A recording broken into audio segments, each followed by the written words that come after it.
could have. I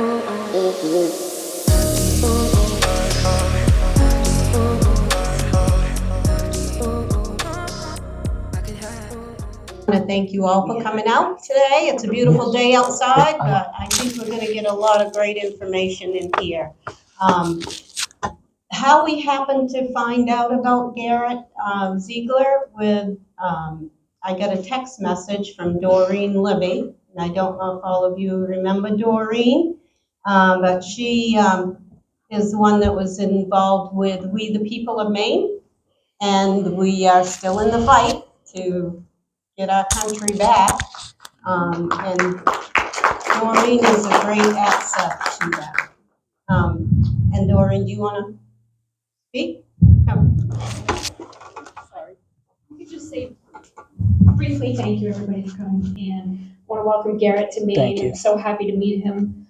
And I know we're all here for the same reasons. We all love our country and we love truth. And that's what you're going to get today. You're going to get a great presentation. So thank you very much and welcome. Thank you, Doreen. God bless.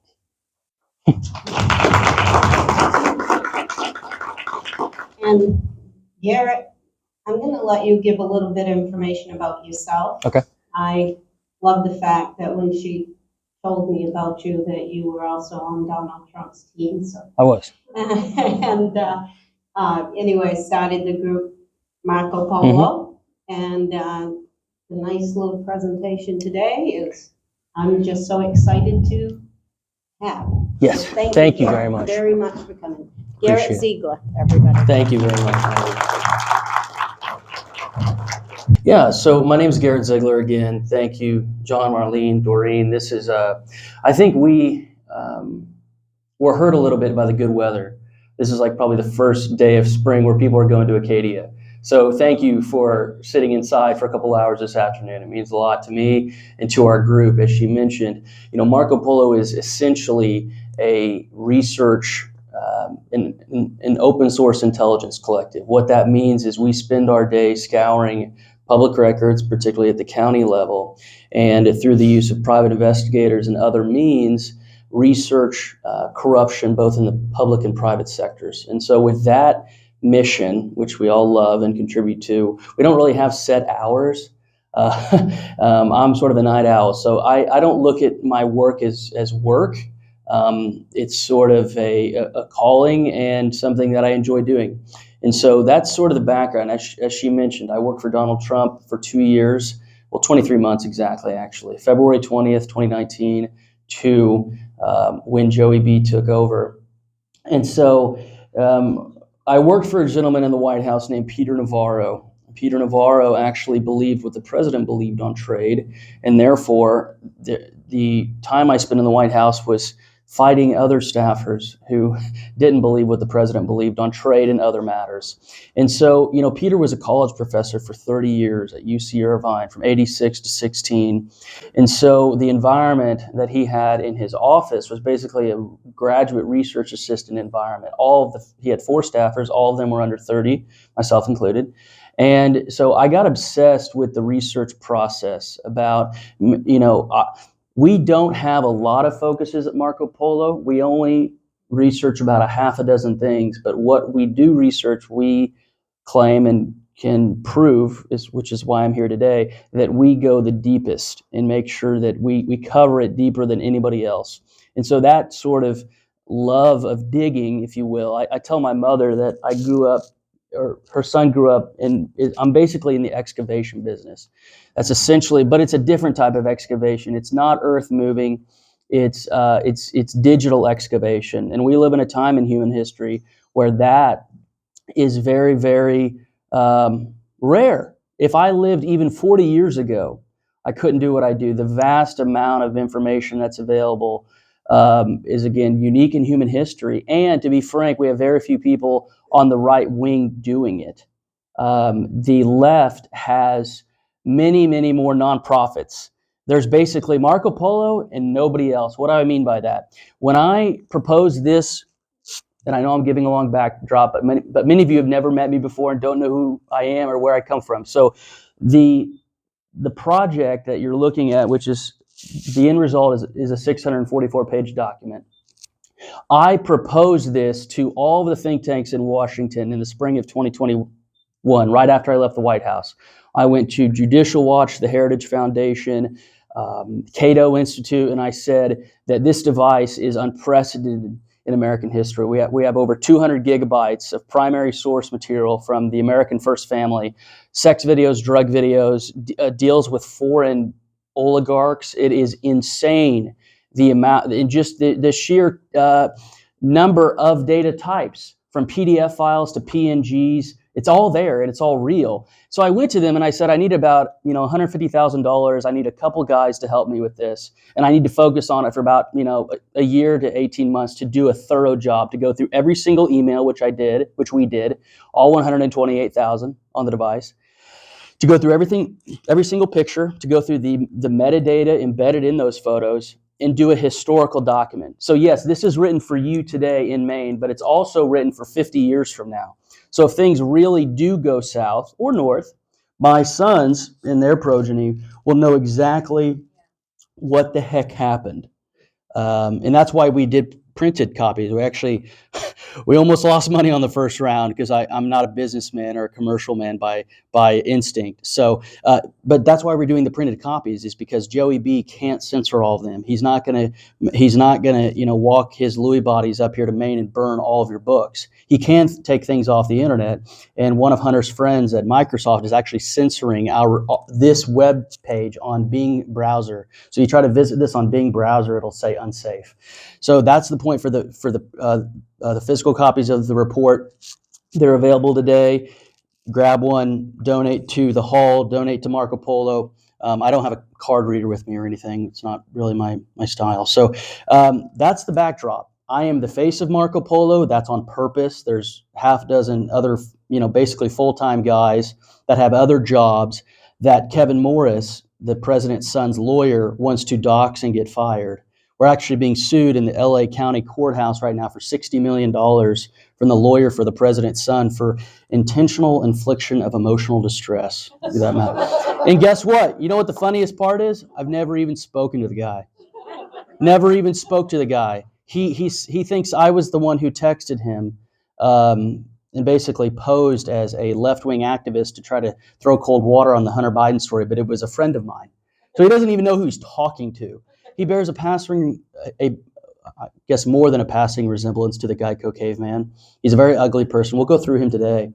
But the point is this: no established entity did this, and they were all terrified of it. Everybody's afraid of litigation, getting demand letters and litigation holds and getting sued, but none of the established news organizations are. That's interesting. Why didn't the Daily Mail, the New York Post, or anybody else get sued by Hunter Biden's lawyer? It's because they're not really punching them in the mouth, figuratively speaking. We are doing things, and I'm not being braggadocious. I'm saying I went to these established institutions and said, this is what we need to do. So that's the backstory. Oh, and I'm married. I have 2 little boys. I live in Illinois, the People's Republic, 3 hours south of Chicago. I always say I'm in the Iowa section of Illinois.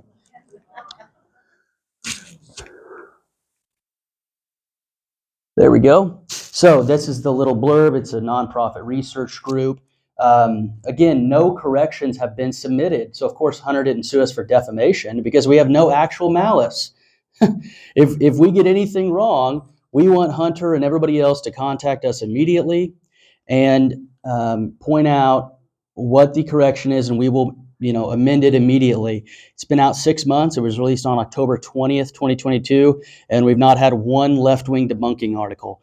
No, I'm going to use my French here very, very softly, but no shitlib has come forward and said, there's been no article in Vice saying, this tinfoil hat report about Hunter Biden's laptop. There's been no debunking of it because they would get decimated. Because why? We only use the source documents on the laptop, and we have to have 2 pieces of corroboration within the device to include it in the report. So this is a conservative report in that this is a floor. We're going to go not through each one because we'd be here till 7 p.m. But there's a floor of 459 violations of state and federal laws and regulations. That's a floor. So there could be as many as 800 to 1,000. And if we had subpoenas, I was in DC yesterday begging them to stop sending letters, don't do PR. PR's for smear, PR is a disgusting industry, generally speaking. Just send subpoenas. Don't even mess with these people. They don't care about PR. Just send subpoenas, get the documents, and don't do any press conferences. And then once you've compiled the research, then you do the press conferences. So this is the background. I can't take credit for this epigram. It's a brilliant line from Shakespeare, a play called Measure for Measure. And basically the meaning is that this is not a one-off sin from Hunter. Thy sin's not accidental, but a trade. And the next line in the piece is, mercy to you would be itself a shame. I'm using modern English here. I think the exact thing is, mercy to you would be itself a bawd.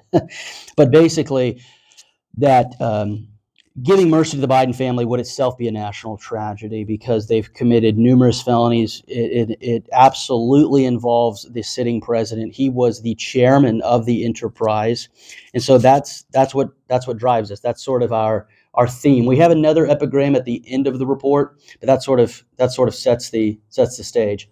Here's the table of contents. Again, I wrote every page of this report, but it would not have been possible without the background research of Doreen and many other people. We, for a couple of more than a year, had a volunteer group on Telegram that was like 50 deep in researching topics every single day and, getting down to the source. And so this report is only about the crimes on the device. We have a small subsection of degeneracy in the footnotes. It's about 30 pages. It's stuff you wouldn't even see on Pornhub. And again, this is what the president called the smartest man he knows. But my point is this: it's only focused on crimes. We go from the most important to the least important. It starts with business-related crimes, because that affects all of us, to sex-related crimes, and then to drug-related crimes. Now, if you're a skeptic out there, maybe you don't like the way I talk or how I present it, even if you yourself don't think we need any drug laws, you will have to admit that Joe Biden was the one who instituted the very laws that his son flagrantly broke. Back in '91, there's a C-SPAN clip of Joe bragging about instituting mandatory minimums. And if the law applied equally to his son, he would be in prison for decades.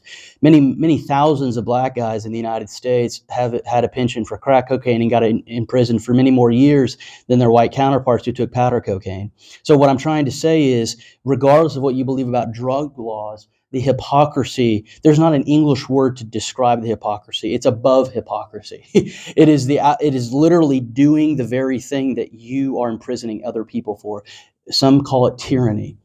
So that's, again, the business-related crime section goes from page 51 to 223, sex-related crimes 224 to 399, drug-related crimes from 400 to 471. And part of the background research, the lion's share of the research, was figuring out what the statute is that they violated. So we had to pay, we paid an attorney, the nonprofit paid an attorney $20,000 over an 18-month period to fact check every single thing I put down. He checked every single statute. We put the date that the offense occurred, the district in which a U.S. attorney or a local DA would bring the action, who Hunter was involved with during the act, known as a co-conspirator or an accomplice, and then what the actual statute was. We'll get to that very in great detail, but this is the background. And I took months to develop this table of contents. I was actually 3 months in, and then scraped it all and did it by section, because at first I was going to do all chronological, and then it just I didn't like it. It was dragging on, so we did it topical. It's chronological and topical, meaning within the subsection countries, the offenses go in chronological order, but we break it up by topic. So when I speak about the Biden laptop, you all have to recognize that many of you will know this, so it might be review, but in case somebody stumbled in here and doesn't know anything about the device was taken via grand jury subpoena by the FBI on December 9th, 2019. And even before that, the son of the U.S. president forgot to pick it up from a repair shop in Wilmington, Delaware. And if you're wondering, how does he forget his laptop? Well, he is a princeling, and he operates in a world that is much different from me, a mere mortal. So that laptop you see up there, I just have the one. Hunter had 3 and more. So he brought 3 in for repair, as a crack addict does, because all 3 were water damaged. So he brought 3 into the repair shop. The exact date is April 12th, 2019. How do we know that? Well, because we have the work order and we have the quote that Hunter signed with his signature. So it's all verified. So he forgets to pick it up. After a 90-day period, which was stipulated in the repair order, the shop owner, whose name is John Paul McIsaac, starts going through the device. Was blown away with the contents. Ends up contacting the FBI. The FBI, being corrupt as it is, takes more than 2 months to get back with him. They finally do take the device via grand jury subpoena. They don't do anything with it, even though there's a ton of incriminating evidence on it.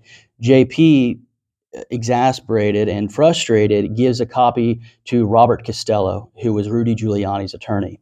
That is how I got my copy, through that genealogy, if you will. And it was an exact copy of the hard drive. So we have all of the metadata, all of the EXIF data stored in the photos. What do I mean by that? When you take a photo on your iPhone, there is, if you enable it, there's geolocation enabled within that photo. And so to a nerd like me, it's just a dream, because I can track his movements literally like by the hour. So if there's a photo on Hunter's laptop or his phone, because remember, if you have iCloud enabled, if I took a photo of this crowd right here and I had iCloud enabled, when I connect my Mac to the internet, it'll now be on my laptop. That was one of the questions my parents had. It's like, I thought you just had his laptop. How the hell do you have photos from his phone? Well, anytime you sync over the internet, all the photos from your phone go to your laptop, right? So that's sort of the law enforcement background. I'm going to get to the meat here in a bit, but that's setting the stage. He forgot the device. He recognized that the content was insane. I don't know how to say this, but the son of the U.S. president thought he was an amateur porn star. And to this day, there are active pornography profiles of the U.S. president's son. He still hasn't deleted them. And how the Secret Service is allowing this is beyond me. His OPSEC is that of like, his digital hygiene is as dirty as a comforter in a $39 motel. I mean, he just simply doesn't delete old profiles. And when you're the son of the U.S. president, there are duties incumbent upon you that he's just not doing. And those duties are part of it, right? When your dad's the president, you have to do different things. So when I talk about the FBI, I'm not talking about a big building that it's made up of people. And we finally, after 18 months, found a picture of the guy. This is the dude who's responsible more than any other single human being for this fiasco. Michael Ziegler. He's out of the Baltimore field office, specifically the Wilmington resident agency of the Baltimore field office. Field offices have what we would call satellite offices for smaller cities. That's the guy who met with the shop owner in his living room to talk about the contents, and who took the device via grand jury subpoena, along with Josh Wilson. He's a child pornography investigator. He did some child porn cases too, but also digital forensics and other things. These 2 people sat on the material for over a year and didn't do anything. And with the Twitter files being released, we know that quote unquote line agents at the Baltimore field office were searching for Hunter Biden tweets in October of 2020. I've been begging Elon to get access to those Twitter files, because if I can prove that they were one of the agents, I'll make him more famous than he already is. I've emailed this guy every single month since October, and his boss, and his boss's boss. I've emailed the special agent in charge of the Baltimore field office, all of the top brass in DC. They hate us, and for good reason. If they don't hate us, we're not doing our job, in that this is egregious. This is somebody who failed miserably. And when you have the powers of the FBI and you're able to conduct search warrants, you have, with great powers comes great responsibility. And he totally messed up. And so why am I focusing on him? Why? Because number one, we have to have faces and names, and the people, we have to make things very particular. If we just say the FBI, people get deflated and they don't know how to fix anything. But when we particularize corruption, we not only get if they get fired, we have closure and accountability, but nothing's happened to this person. So again, I will be, for the rest of my time with Marco Polo, be emailing and calling and having other people email and call. Or if President Trump gets back in the White House, he's one of the first guys to go. We will do the canonical perp walk on him first, because there has to be justice. I mean, so this guy is very, very involved in this, and the reason why I'm focusing on him as well is because he tacitly threatened the shop owner. He said that nothing ever happens to people who don't talk about these things. So he made a tacit threat to the shop owner to shut the hell up and don't talk about this device. So it was a cover-up operation. Without JP, we wouldn't have had this material get out, and that's what they wanted. This is just a timeline of all the other device scandals. Anthony Weiner's laptop, remember Hillary's server in a closet in Chappaqua? So being in the 21st century, you'll see a lot more politicos have electronic device scandals. It's part of our times, and it just goes to show how, rotten things are in the state of America. These are digital forensic reports done by former Secret Service agent going into the authenticity of the device. This is somebody who's testified and given affidavits in federal court for decades. This was commissioned by the Washington Examiner. So I'm not going to go through all 644 pages, but I'm giving you a very thorough background. These are other feds involved with it. Well, first off, this guy's another forensic specialist in LA. This was commissioned by the Daily Mail. And this is what should have happened, right? This forensic analysis was done April 2021. So right after they got the device, they didn't touch it, they gave it to a forensics guy. There is zero proof of any manipulation. They've not proven that one thing has been spoofed. So again, when you see this talked about online, they'll say the chain of custody is broken. That's like their Pavlovian dog-like response, right? The chain of custody is broken. Not one thing has been proven to be messed with. Every single email has been legit. There's not Russian boogeymen behind this. I don't care about Russia. I don't care about Ukraine. I care about the United States. So these are two other feds. You've probably heard about this character, Tim Tebow. He resigned a couple of months ago. He threw cold water on the probe along with this Brian Otten figure who was involved in Crossfire Hurricane as well. So we have a single analyst, this dude, involved in Crossfire Hurricane and the Biden laptop suppression operation. Again, just trying to provide the people names, faces, and granularity as a historical document.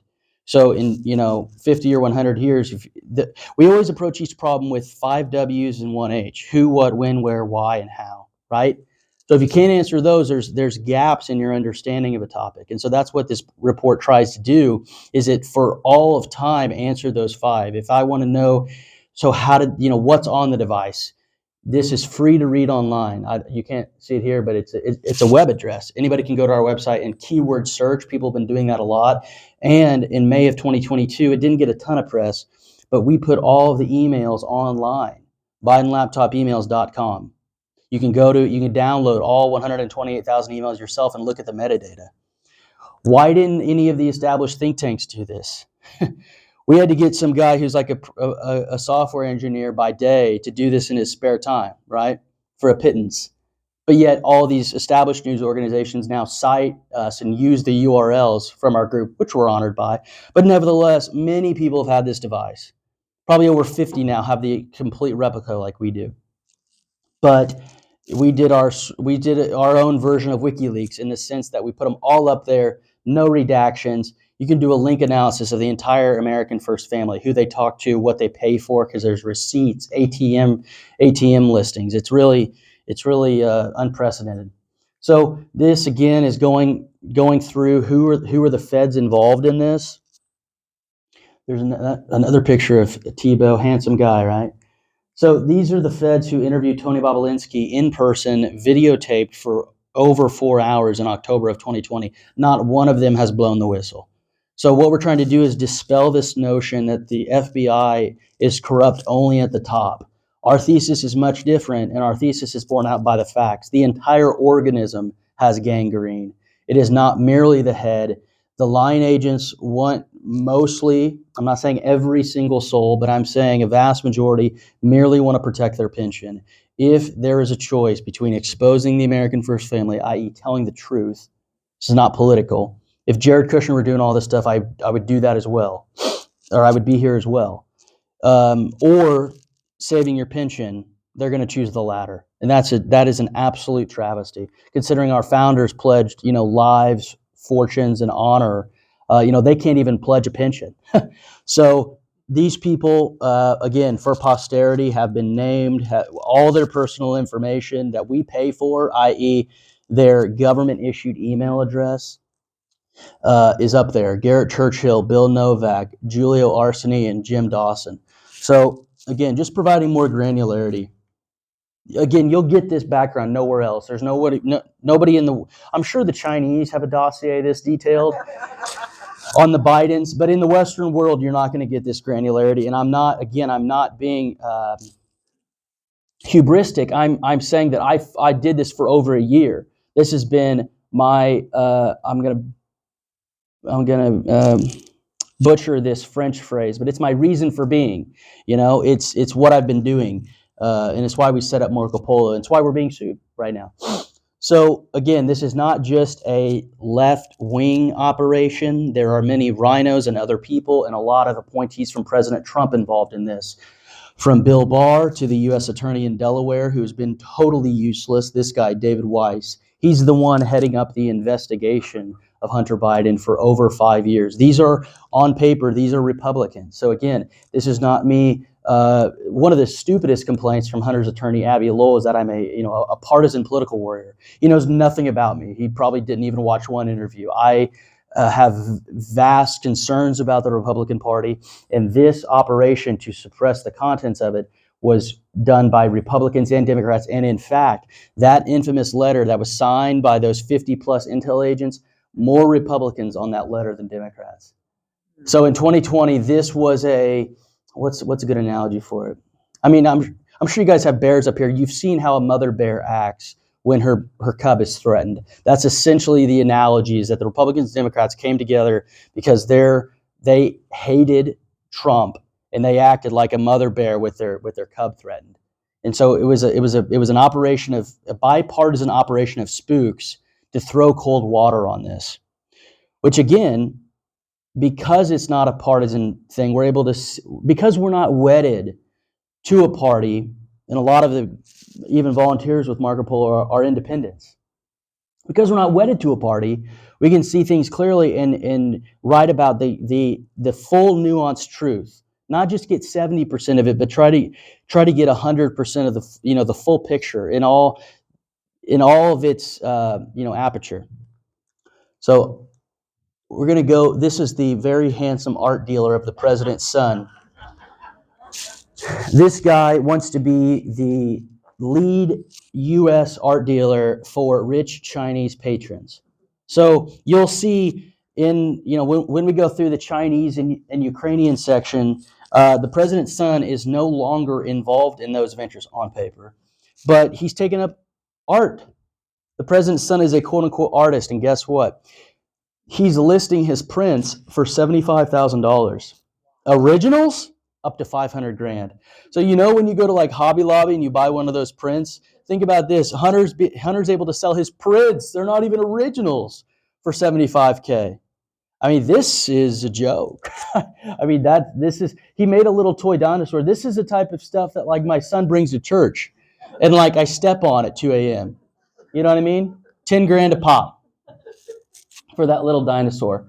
So if you read the report and read every single footnote, and I did do every single footnote, 2,020 of them. Again, that's what I spent my year on in 2022, and why I'm going around the country this year. His own father's administration released a report right here. This was done by the Senate in 2020. His own father's administration released a report about how money laundering is I'll get the exact quote, has a built-in opacity. This is the art industry. Lack of stable and predictable pricing, and inherent cross-border transportability of goods sold, which makes the market optimal for illicit value transfer, sanctions evasion, and corruption. So his own dad's bureaucrats state that the industry that the president's son is involved in is perfectly tailored for money laundering. And so now the agreement they struck is such that we don't get to know who the buyers are, the prices, or anything. And believe you me, if that stuff ever comes out, and I'm supposed to be with Hunter on Monday, we finally cornered him. Hunter's been ordered to appear in the Independence County Courthouse in Arkansas, along with me and the mother of his child. We're in settlement negotiations right now. If you're probably not surprised that they're trying to settle right now. He will do anything not to go down there. He hasn't shown in 3.5 years of litigation. And again, he's trying to get his child support reduced, as we were talking about. So the U.S. president's son, in a normal world, that stuff is in USA Today. U.S. president's son petitions to get child support reduced, and he's selling his art for $500,000 a pop. But the reason why I bring that up is because this is a good way to hide assets, to depending on when you sell the art. So if you have a look back period in a child support case, you can purposely not sell pieces to make your average income appear lower. This is all laid out in this report. So that's the portly art dealer. He got arrested in the 90s in California for making terrorist threats. So again, great company. This guy's been to Camp David along with the guy who's suing me. So these aren't just Hunter's friends. Joey's met them. Joey talks to them. Joey knows them. Joey's completely involved in Hunter's art scheme. Completely involved. It's all a lie. He lies like you and I breathe. Is he as mentally deficient as? Is this just an act? Well, good question. The laptop revealed that Hunter knew that his father had dementia as early as 2018. He admits 2 separate times to his then psychiatrist, Keith Abloh, that Joe has dementia. The progression, in my opinion, has been very rapid. I think he has Lewy bodies. And you can see it when he walks. He doesn't move his arms. I mean, he's gone. He's not a vegetable completely, but I mean, his mental dexterity, he can't say the word kleptocracy. Remember when he was trying to get that out in March of 2022, talking about the Russian quote-unquote invasion? He couldn't even say the word. So I think that his own family admitted to knowing, but I think that the stress of the presidency has That's not him. has increased the rapidity of the disease. That's not him, right? What? The guy we were seeing on TV and everything. That's not him. Well, it definitely is him. He just has mask.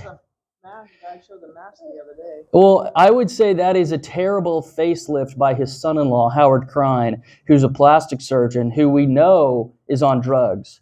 So we have a picture of Howard Krein smoking dope, which again, I don't think we should imprison people who do marijuana. However, he does have an active medical license in the state of Pennsylvania, and it does matter if physicians are on marijuana much more than the average person. So maybe Howard Krein had a left-handed cigarette right before Joey went under the knife.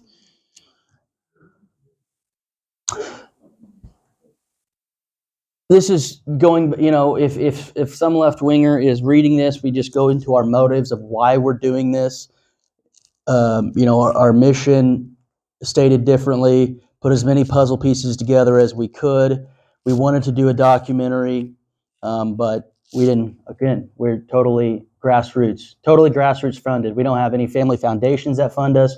We don't have any sugar daddies. There's no Koch brother money in here. And that's why, again, there's been no debunking articles, because there's really nothing for them to grab onto. There's no boogeyman funding it all. Right?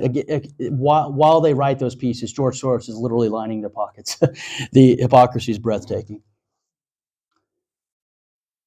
Hold on. There is a little bit of a 2-second. You got to wait like 2 seconds before. Barbara, I might need some assistance. There we go. Thank you. Right here on the left, on page 18, you'll see just some of the primary source documents proving that the laptop is his. He's holding up an ID of himself right here. That's because he was organizing a liaison with a hooker, and he needed to prove that it really was Hunter Biden she was corresponding with, literally. This is his Delaware ID, in which he listed his home address as Joey's, which is, again, relevant considering he had classified documents by his Corvette. So Hunter Biden listed as his residence, the same residence as the president. Old DC ID, his global entry pass, social security number, other Delaware ID. This is a rental application, his passport, credit cards, and even older district ID. This is his insurance card. It's all his. It's all real. There's no way you could forge this sheer amount of documents covering a vast span of years, right? If you go through somebody's email and they have 128,000 emails, you are going to find all this stuff, right? Maybe you're buying a car, renting an apartment. This is just a normal course of human life. This is a life insurance policy. The beneficiary is his ex-wife for $3 million. This guy he's already been subpoenaed by the U.S. Congress at my suggestion. He is Hunter's financial guy down in Fayetteville, Arkansas. Doesn't have attorney-client privilege, would be a prime candidate for a subpoena. He knows where a ton of the bodies are buried. Not all of them, but Hunter met him in the 90s when they were at the Department of Commerce together. He's a Clinton lackey, still lives in Fayetteville. I remember because Hillary and Bill were law professors there. This is not working anymore. There we go. This is Hunter's birth certificate. His mother tragically died when he was a little boy. But one thing that we found interesting, we still haven't got anybody to write about this. There's the question on the birth certificate: how many fetal deaths, fetuses born dead at the time after their conception. So this is either a stillborn that nobody's talked about, and I've read every biography about the Bidens. There's about a dozen of them. The newest one about Jill was just awful. I mean, talk about a sleeper. Like this is like a sermon that is just, think of the worst sermon you've ever sat through. In terms of, not that the message is bad, but that you're just struggling to stay awake. And that's the newest biography about Jill. Jill is basically, you're talking about who's behind Biden. Jill is pushing a lot of this. She likes the White House. She likes the trappings.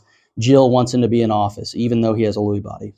So this is another question. This will be another article, whether Hunter's birth mother had an abortion or just had a stillborn child. We want to know every single fact. Doreen knows this painfully. We search for very, very, what some would say are, too particular, but we just want to know absolutely everything about the family because they matter. If this were just a congressman's son, I wouldn't dedicate the time to it. This dude has his hands on the nuclear codes. He's negotiating with Ukraine. Billions of our dollars are going to Ukraine. I want to know everything about this man.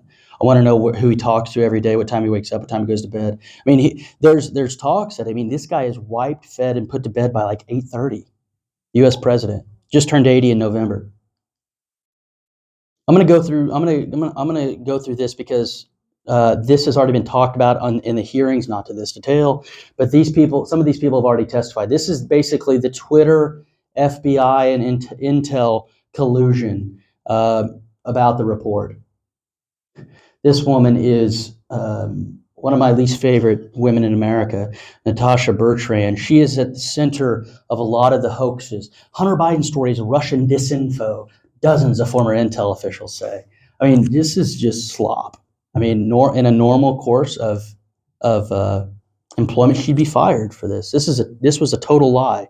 Their exact quote was, "It has all the hallmarks of a Russian disinformation operation." And our report goes into, they didn't specify what the class, I messed up. I said hallmarks. It should be earmarks. Define what the classic earmarks were or how they were relevant to Joe's lies about Hunter's foreign business dealings. Furthermore, several of the signees declared themselves as technical experts, but they did not even attempt to verify the emails, which anybody with minimal computer expertise could have done by analyzing the cryptographic signatures inside the email's metadata.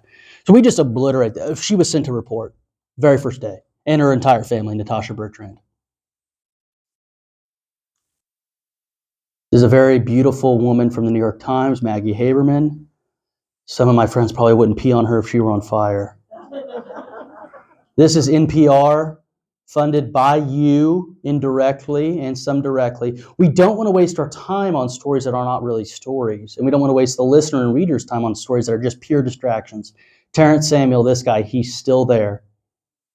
So if you want faces and names, you got to look at the Marco Polo report. And we put their email address right here at the bottom. You want to email this guy, give him a piece of your mind, peacefully and patriotically express your concerns and redress of grievances. Because remember, this is an organ of the government. Our First Amendment protects our ability to petition the government for a redress of grievances. I would love for David Folkenflik, absolute scumbag, to get many, and we've sent him a report. Everybody featured in this dossier has received a report. Not a physical copy, because again, we have limited means. We are getting an order of 5,000 though. My wife is going to be so mad, they're going to be in my garage. My car is probably going to be outside until July, but because my side will be taken up. Going through, again, this is all on the device. Wi-Fi passwords. When you're the U.S. president, you should lock down your Venmo accounts. Why? Because Venmo, if you don't set your privacy settings to locked down, people can see who you're paying and for what purchases. And so this is the Biden digital hygiene. They're a foreign espionage outfit's dream, because you can totally infiltrate them, bribe them with money, et cetera, et cetera. That's what the Chinese did, right, with Hunter. This guy isn't brilliant. Maybe he has a 105, 110 IQ on a good day and sober, but he can be coaxed. And we'll give you this consulting contract, and with that consulting contract comes access to Joey, comes access to intelligence about the U.S. political sphere. So they are essentially whoring out the family name for money to foreign oligarchs, and that's what our report proves, and I'm just getting started. Again, the family leaves empty wallets in parking lots. This is the president's daughter, right? I know it's hard to believe, but that's one of the president's daughters. This is a comprehensive timeline starting on page 31. It's like 10 pages long. I spent a couple of months on this. I'm not going to go into each line because it's very dense, but you can go read the exact timeline of when. Remember, Joe was at the Council of Foreign Relations January of 2018 with Richard Hawes and Michael Carpenter, and he was bragging about withholding an IMF loan guarantee for $1 billion. Remember that? He said, "Son of a bitch, she got fired." Well, that involved the prosecutor investigating Burisma, the company his son was sitting on the board of, for $83,000 a month. It's been misreported in the press a lot of times that he only made $50,000 a month. That is fake news. We have the bank statements from Rosemont Seneca Bohai. They had an account of Morgan Stanley. Both Hunter Biden and Devin Archer received $83,000 a month to serve on this board. Neither of them spoke Ukrainian. They didn't know a thing about energy extraction in the Ukraine. Not a thing. I know more about energy extraction in the Ukraine than Hunter Biden, and I know nothing. So again, this is the timeline of when the prosecutor got fired, when interagency memos proved that the U.S. executive agencies were approving of Shokeen's job. Because remember, Dan Goldman and Joey B and all of these people are going to say that everybody in the European world wanted Shokeen, the prosecutor, gone. That is a lie. We have interagency memos that John Solomon got through FOIA that prove that late November 2015, there's an interagency memo saying that Shokeen was doing a good job. But then, first week of December, Joe's on the phone with Poroshenko saying the prosecutor's fired or you're not getting the money. So what does that mean? That means that Joe went against his own interagency's recommendation to get the prosecutor fired. And that memo doesn't see the light of day because the Republicans are not sharp enough to correct Dan Goldman on the spot. I told 2 members of Congress yesterday to their face, you got to be read up on this stuff. You can't just go flying blind into the hearing because Dan Goldman is essentially what Socrates warned about as a sophist. He's a 21st century sophist. He knows nothing, but he sounds pretty, and he has arguments that tickle your ears. I would fillet Dan Goldman in an argument, and I welcome it. Dan Goldman's from New York. He's trying to be the speaker. I want to cut him off at the knees. I can't go. It's not letting me. I just want to read this to you. Footnote 218. And I was supposed to announce that there was another $1 billion loan guarantee, and I had gotten a commitment from Poroshenko and from Yatsenyuk that they would take action against the state prosecutor, and they didn't. I said, I'm telling you, you're not getting the $1 billion. I said, you're not getting the $1 billion. I looked at them and I said, I'm leaving in 6 hours. If the prosecutor's not fired, you're not getting the money. Well, son of a bitch, he got fired. This is the U.S. president. This is, again, more granularity on the timeline. It has serial numbers, names, Agent Ziegler, when they came to the laptop shop. I've gotten close with the laptop shop's uncle, the owner of the shop's uncle, and to a smaller degree, his father. I haven't talked to the laptop shop owner a lot.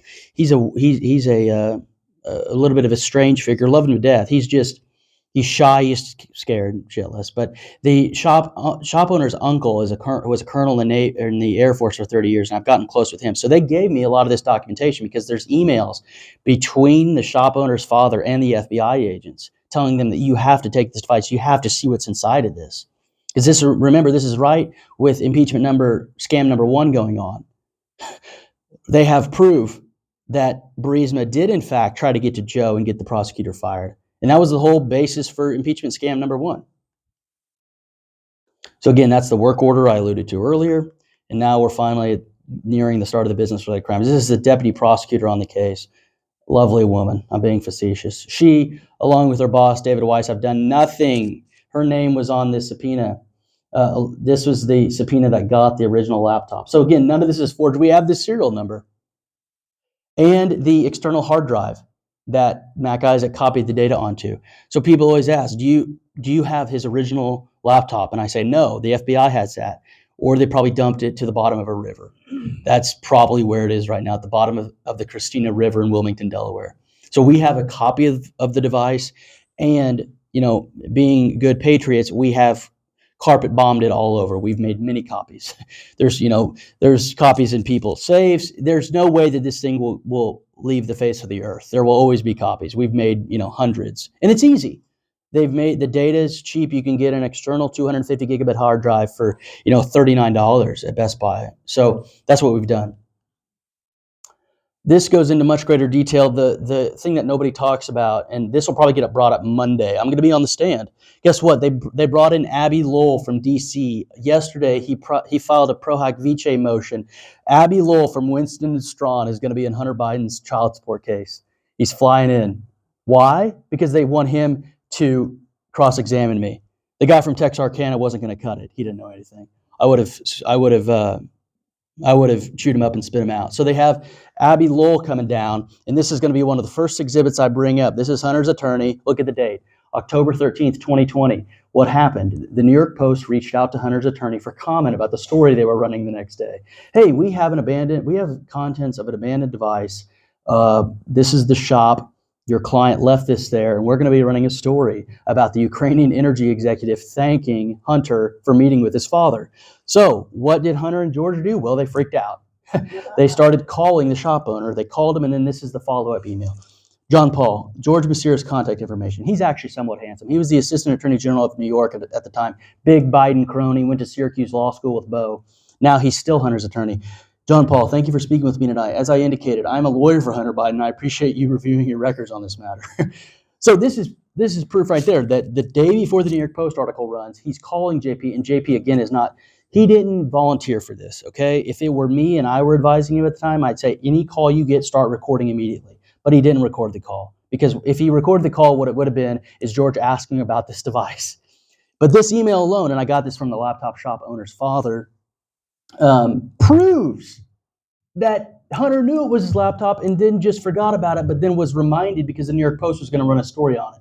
This is one of the ironclad pieces of evidence that we have. And again, Hunter's going to do everything he can to avoid going to Arkansas. If he doesn't go, he'll be held in contempt, which is what we want. We want him to go away. We want him to pay the little girl's expenses. She's 4. It's insane. I mean, think about it. If I became a deadbeat dad and didn't pay for my sons, my parents love me, but my dad would righteously physically beat me, And even though I'm 27 and an adult, like you sometimes Southern justice is the only way. But no, Joey says he's an honorable guy, and he's the smartest man he knows. So you have the U.S. president not righteously beating his son for not taking care of his children, or not wanting to, I should say, because he is paying now, but he wants to reduce the payments. But you have him praising him. In any other time in any other time in American history, that's a story. That reflects poorly on the father. This is the first time in American history if a full diagram has been done of the Biden crime syndicate, along with the child in Arkansas who's not recognized on the grounds of the White House on Thursday. Joey told a group of people that he has 6 grandchildren. That is false. He has 7. There's a 4-year-old in Arkansas that he's not that he's not acknowledging. However, in the course of our research, we figured out that there's a second Biden female family member that's not recognized. She's not even listed in obituaries. Her name is Megan Jester Walker. She is the love child of Frankie Biden, and he mentioned her only one time in an online bio that probably he didn't even write. And the only thing we had to go off of was that her name was Megan. She's a nurse practitioner, and she lives in Virginia. So what did we do? What did Marco Polo do? We went to the HHS database and typed in Megan, Virginia, nurse practitioner. 71 results came up. Linda, who Doreen knows, went through that list with me. I took 1 to 35, and she took 35 to 71. And on the 68th Megan, who's a nurse practitioner in Virginia, we got it. So what did we have to do? We had to pull PI reports on all 71 of these people and then check their Facebooks, try to find any connection between her and the Biden family.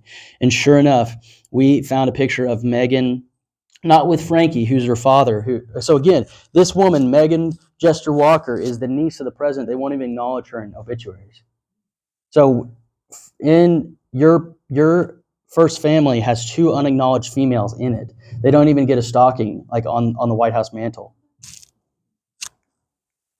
This is just another basically rundown of and again, you can review this on your own time. And I didn't tell John this at the start, but any money that you put in to donate to the bins is going back to the hall for maintenance and upkeep and everything else. So if you want to report, you can donate $45 or whatever you want to there, and it's going back to the hall. What I'm trying to say is you can view this online, or if you want the physical copy, you can get it today. But you can go into and I stared at this for hours, because if I can see things diagrammed, I remember them and I never forget them. So, but if I can't see it, then I'm not very good at remembering things. So that's what drives our obsession with getting photos of people. We still have a couple people we need photos of. If you're ever in Brooklyn near Bay Ridge and you can get a photo of Alex Kotlarski, I'll give you a couple $100. In New Jersey 2 weeks ago in New Jersey, there was a guy, a Jewish guy actually, who lives in Bay Ridge, as people from, which is not surprising. But anyways, he's committed to getting me a photo of this guy. So again, this is all, before we really get into the business crimes, this one last letter was funny. This is in the middle of Hunter's divorce proceedings. He's saying that his wife is threatening to release compromising photos of him. This is already back in 2017. This is from Hunter's attorney to Kathleen's attorney. And then and Hunter accused this guy, Chris D'Amato, of orchestrating this attempted blackmail scheme. Speaking of a bipartisan operation, Chris D'Amato is the son of a longtime New York Senator, Alphonse D'Amato. So again, this is all just like, our princelings are so degenerate.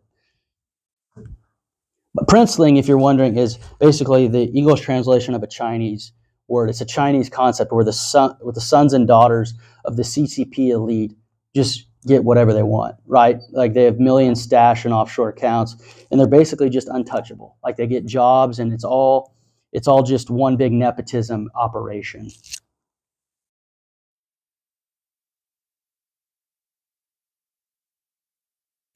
Again, I apologize. It's taken me 3 clicks. $3 million life insurance policy.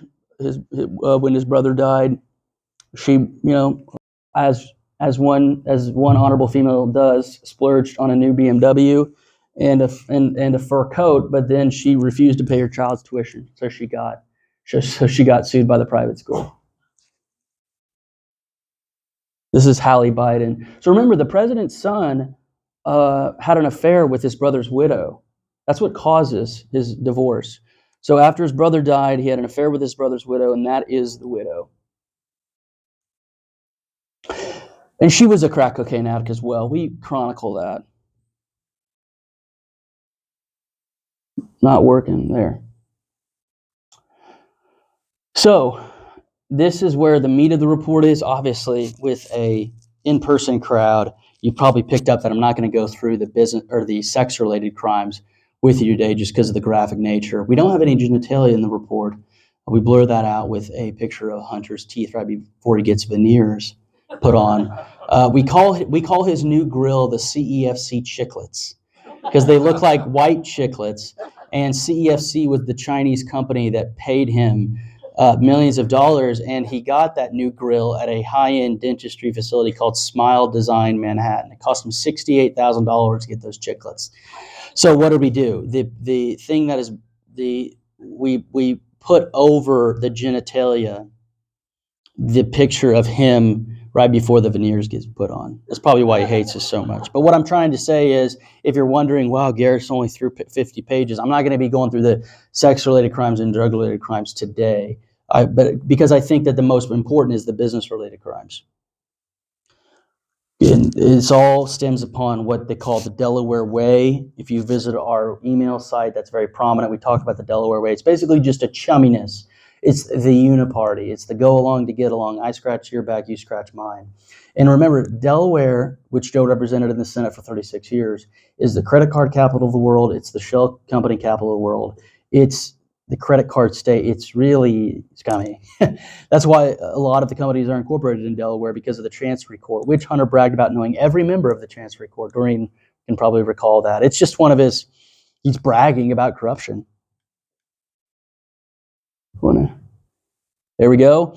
So this is probably the 2 pages that took me the most time. I spent probably 6 months of my life filling this out. So the business-related crimes chronicled in the report are in this chart. There's four columns to it, like I mentioned at the beginning. When, where, who, what. So when the offense occurred, the district or the local jurisdiction that the crime could be prosecuted in, the who and the what. So one of the question I get the most is there going to be any justice or accountability for Hunter at the federal level? And I say no, I do not foresee that. However, one of the most important things we could do is put pressure on the AGs, because there are state level offenses that is daddy can't pardon that are within the statute of limitations. I've already had calls with the attorneys general in Arkansas and Louisiana. Jeff Landry is running for governor of Louisiana, but you'll see that if you look very closely, there's money laundering offenses in Arkansas and Pennsylvania and other states. Granted, a lot of the crimes that Hunter committed are in blue states, and they will not prosecute him even if hell freezes over. However, there are some states, like I mentioned, that there's no reason why he couldn't be criminally or civilly prosecuted. There's no reason for it. So that's what we've been doing, is putting pressure on. There's going to be a congressional letter, basically at our urging and strongly worded suggestion, from members of the House Oversight Committee sending criminal referrals to the states, because it's obvious David Weiss isn't doing anything, and it's obvious that the Justice Department's not going to do anything. So the only hope for justice at this point is bringing a charge in a jurisdiction that his dad can't pardon. That is obviously very distressing, but it's the truth. So as you look through this, yeah, granted, a lot of them are in the District of Columbia district, right? And nothing's going to happen there because it's totally corrupt. And a lot of them are in the SDNY, right? But there's a few of them in other districts. Now, you could say that, yes, but a U.S. attorney has to bring those. Perhaps, but there also could be a state AG. And anytime there's a federal crime, more than likely a state violation has been committed.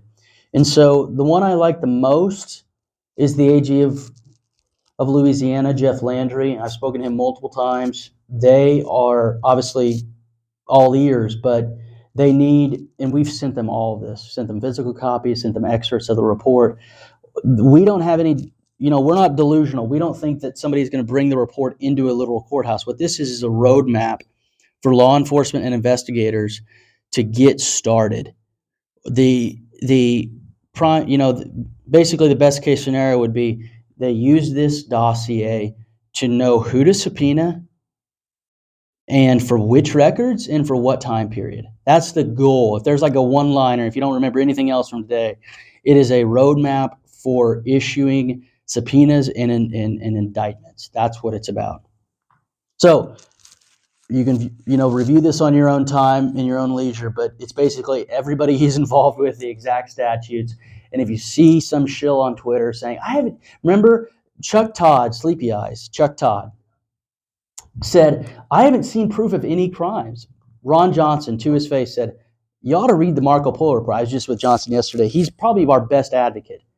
even though he's a senator, he has more what we normally call balls than people in the House. And Ron Johnson said, just look at the dossier. How can you say there's no violations when there's conspiracy, money laundering, FARA violations, lobbying violations? I mean, this involves multiple people. Kathy Chung was one we just got photos of.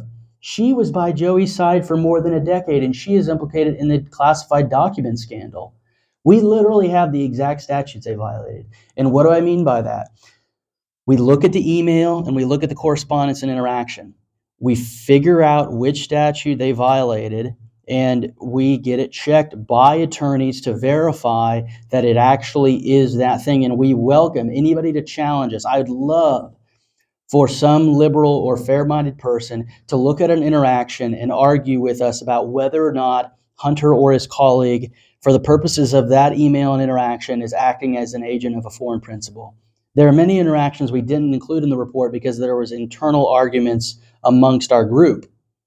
So again, this is a floor. Every email interaction we put in here is one that we're very, very positive and we're willing to file an affidavit about. This is a FARA violation. And because, Paul Manafort was tried and convicted for this, for representing a foreign principal without disclosing that representation to the DOJ, because it's a FARA violation, any money that he gets from that contract is by definition laundered money, and it's available for forfeiture. So those millions of dollars that the Bidens received from CEFC, that can be forfeited. That can be taken back by any U.S. attorney with a spine because it's illegal money. It's laundered money. If they would have declared that representation to the Justice Department, it's another matter. But that was their whole goal, is to represent foreign principals without having a paper trail. Because if you register per the FARA, your name is in a database, how much you're getting paid is in the database, and who you're getting paid by. And they didn't want that known because there's going to be people like me digging into it. But it just so happens that he left his laptop. If he didn't forget his laptop, we wouldn't know about this. So, you have to sleep in the bed he makes. So he's... Can I ask you a question? Yeah. About MBNA, the top one on there? Yeah, very good. Callie, who started at MBNA, supposedly the affiliation bank company, has a huge presence here in Maine. But he started, he did a lot for the towns like Camden and Rockland and Belfast. But then he disappeared. They got rid of him because he was apparently spending too much money or something. Yeah, and it happened around 2000, and then all his property now is up for sale. And is he still alive? No, he passed away. Yeah, so that was Hunter's first job, actually. Thanks for bringing that up. That was Hunter's first job. Why Hunter got hired? His daddy was the senator. MBNA was headquartered in Delaware. Hunter was just out of law school, and he got a vice president job, making twice as much as his dad in the Senate. And then, after he left officially from MBNA, he got a consulting contract for a couple $100,000 a year, even though he wasn't registered to lobby for them. He was consulting for them down in D.C. He was their eyes and ears. It was really just a way for Hunter to pick up the phone and call his dad if they needed any legislation done. Totally illegal because he wasn't registered as a lobbyist. Now, Hunter did register as a lobbyist for some other companies, right? Like, very wholesome online gambling outfits and such. But for MBNA, he did not register. And again, we've checked the Lobbying Disclosure Act forms. We've been in the bowels of the internet. I know it's not something really to brag about, but we have dug out of every single crevice anything on the internet involving Hunter Biden going back to the 90s. I've probably seen it. In fact, I get excited when there's a new photo of him I haven't seen from like the 90s because I think I've seen every photo of him because I want to know his associates. What we do is we look at the photos, then using facial recognition, we look at who his associates are, and then we get a picture, right? We get a picture of who he's with, what business interests those associates have. Because remember, Hunter is not, when he's sober and talking to people, I could tell, by the way, in the emails when he's high and when he's sober, I know him that well. He's somewhat pleasant, but this is not a guy that you just automatically want to be friends with, right? He doesn't have a lot of people that like him for him. If his daddy weren't the president, there'd be a lot of people that would just disappear from his life because they want something, or they just want to they want to hedge their bets and make sure that if anything goes awry, they have a line to joke. This is all So again, I'm involved with two nonprofit organizations, namely Marco Polo and my Lutheran church. Look how many Hunter was involved with. What a good guy, right? Just a public, outstanding citizen. I'm being facetious. No, these were all, he barely did anything. He served on the board and they put his name on the website because they wanted to be connected to a senator or the VP, right? Normal people who actually volunteer and do stuff with nonprofits, they only have time for a couple, but not Hunter Biden. He did all of these while on cocaine.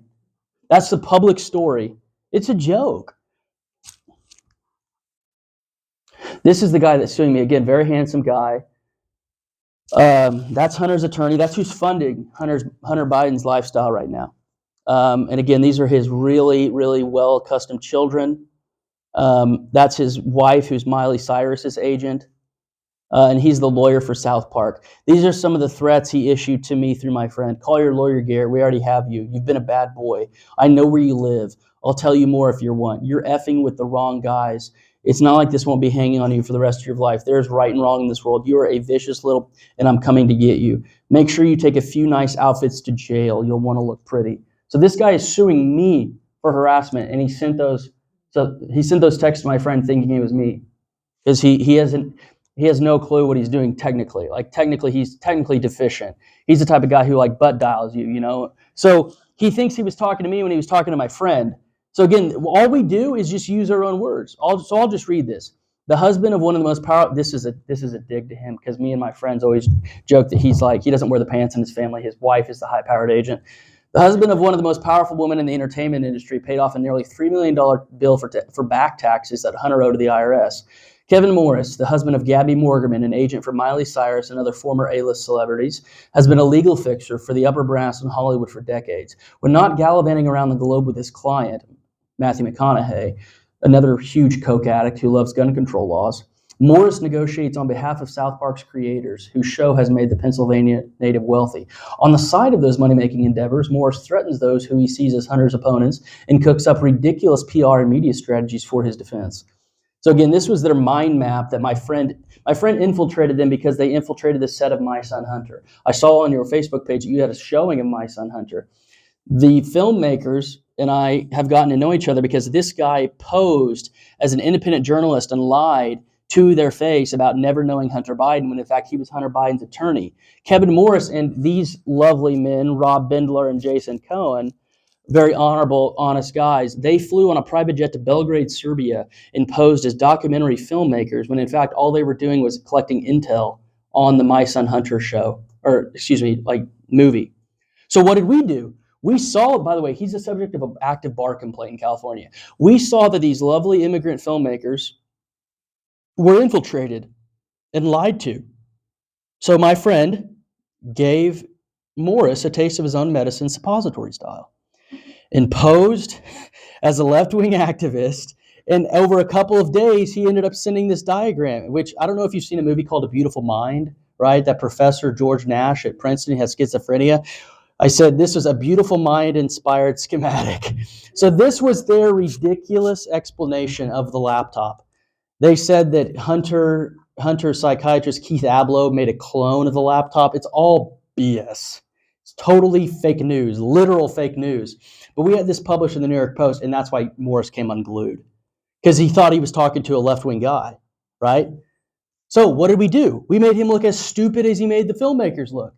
But that to him, criticizing him and exposing their lies, it is literally criminal to them. In Kevin Morris's world, if you make fun of him, you're done. The feds go after you. They try to bankrupt you. You have to sell off assets to meet the retainer bills. That is how big of a scumbag he is. So hopefully we'll win the legal case. The judge in our case, her husband is getting sentenced next month in a federal bribery scheme. He was the head lawyer for Eric Garcetti. There was a scandal involving the water treatment plant in LA. So that's the people we're dealing with. Her name's Elaine Mandel. So again, I'm not stepping foot in California. They probably have an active warrant. They requested a criminal investigation for me for criminally doxing him. There's no such thing. All I did was post a county property record of one of his 4 homes. What I'm trying to get across is this is absolute upper brass scum. Like, if you're wondering, why is Hollywood so degenerate? How did we get here? What we try to do is provide faces and names So if you want to have a redress, if you want to petition people for a redress of your grievances, you can't just write, dear Hollywood or dear Creative Actors Association. We're telling you who the people are. This is the guy who flew with him to Belgrade, Serbia, to lie about My Son Hunter. That's the cover of the film, and this is the bar complaint that Flame thankfully gave me a copy of. So again, nothing's happened in that bar complaint because Kevin knows the guys at the bar. Kevin knows the judge that he's suing us in. So we're going to get it moved to federal court. But again, that's their goal. Their goal is to just bankrupt me and shut me up. That's why I'm going all across the country. If you're wondering, why going to Maine on a Saturday, even though I don't have any connection to Maine, my family's not here, is because the only way they win is if I just shut the hell up. I can't do that.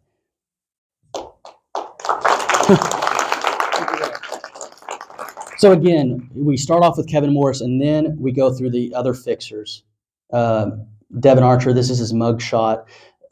Hunter Biden's best friend in business is a convicted felon. We talked about the Native American names before. I was speaking with somebody about talking with Dave about how a lot of the rivers and counties here are named after American Indian tribes.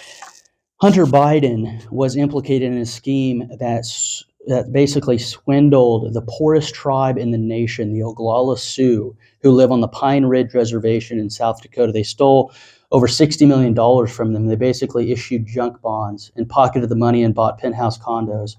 Devin Archer, his best friend in business, who he called a Biden, was sentenced to a year and a day in jail, and now he's currently appealing it. His oral argument in the Second Circuit down in New York is on May 9th.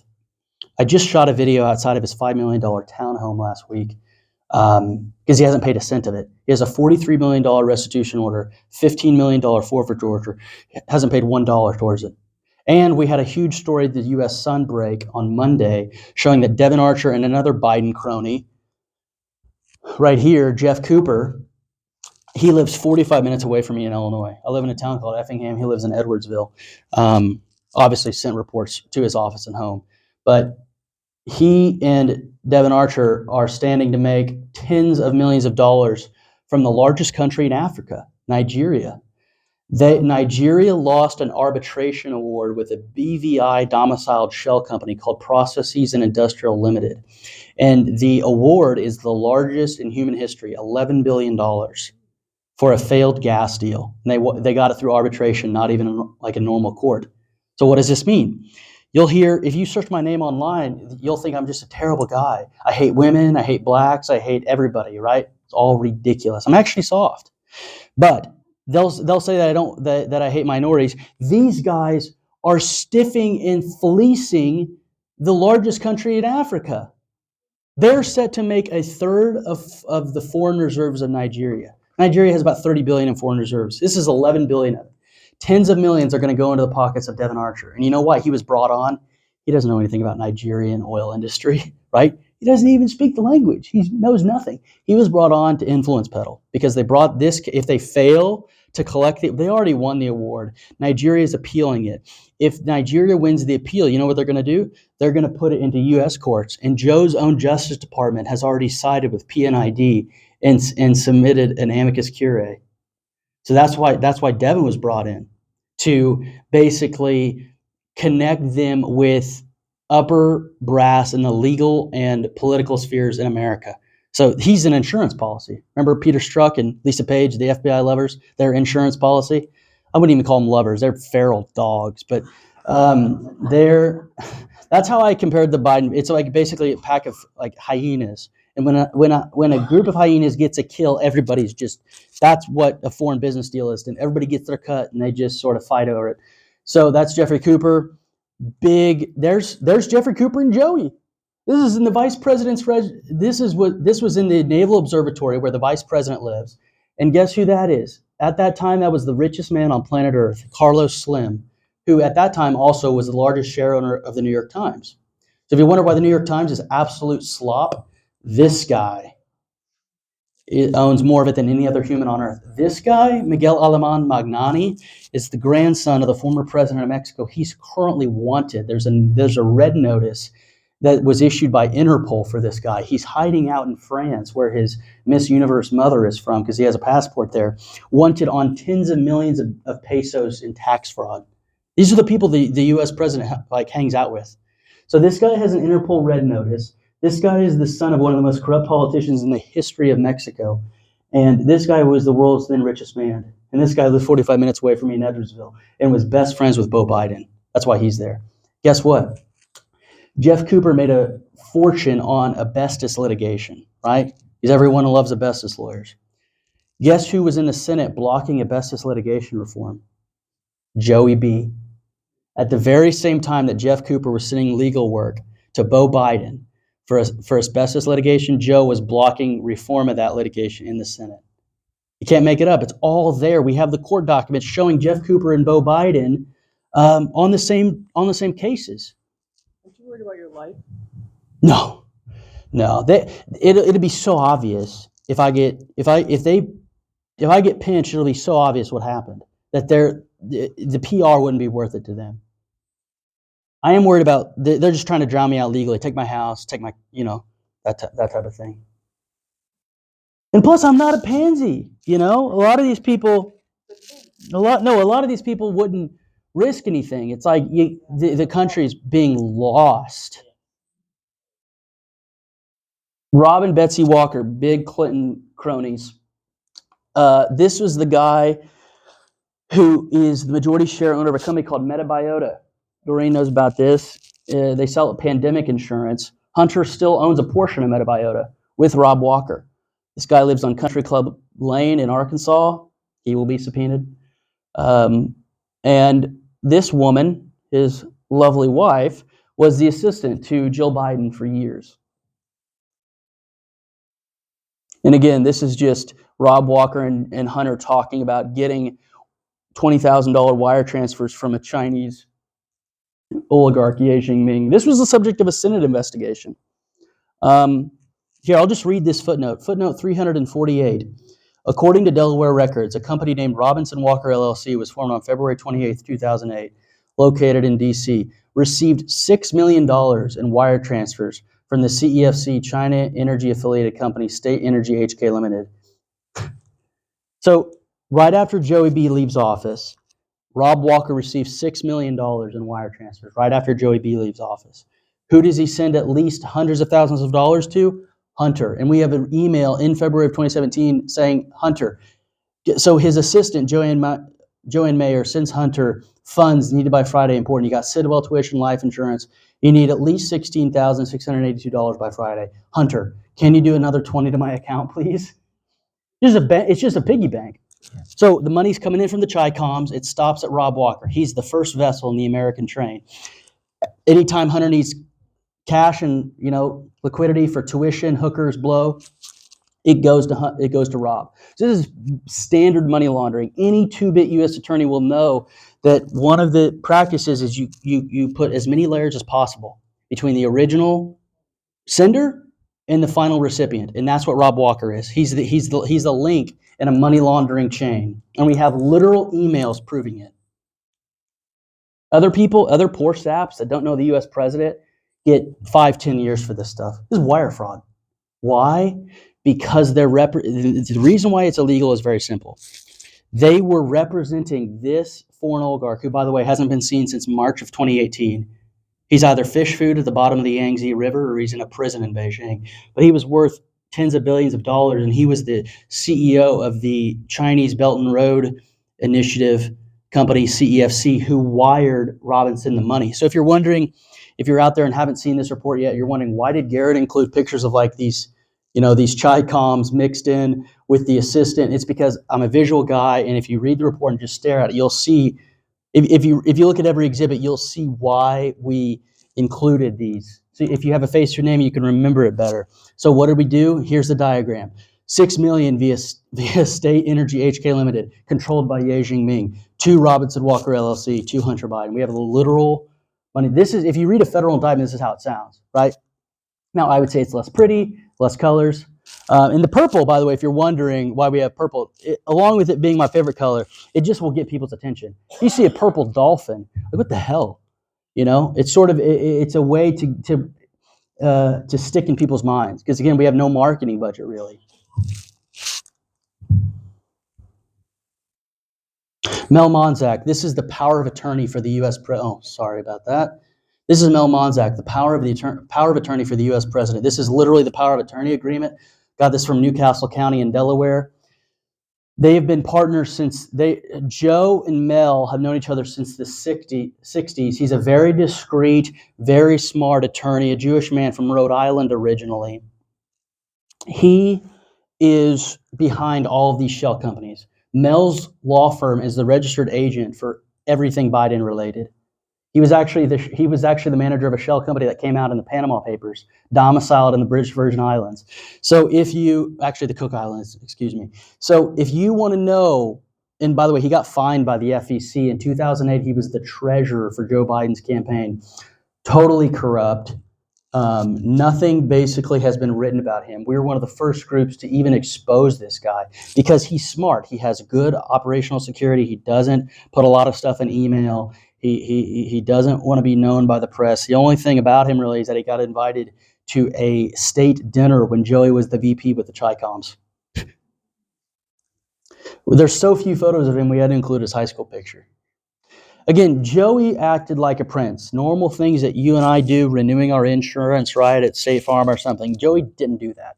Even though unlike President Trump, he hasn't created anything in his life. He's not expected to do basic things. So like Mel handles his insurance. You see that it says, this is insurance verification card for Hunter's. By the way, Hunter committed insurance fraud. He never insured the vehicles in his name. It's always in Joey's name. That's illegal, by the way, because they're getting a premium that he wouldn't have otherwise got. But anyways, Joey has never sent this kind of stuff. Like he doesn't even think about it. It's all handled by Mel. So again, normal people don't have these arrangements. A serious journalist, and I don't consider myself a journalist. I consider myself a writer and a publisher and a researcher, essentially. Basically the right-wing version of Rand Corporation.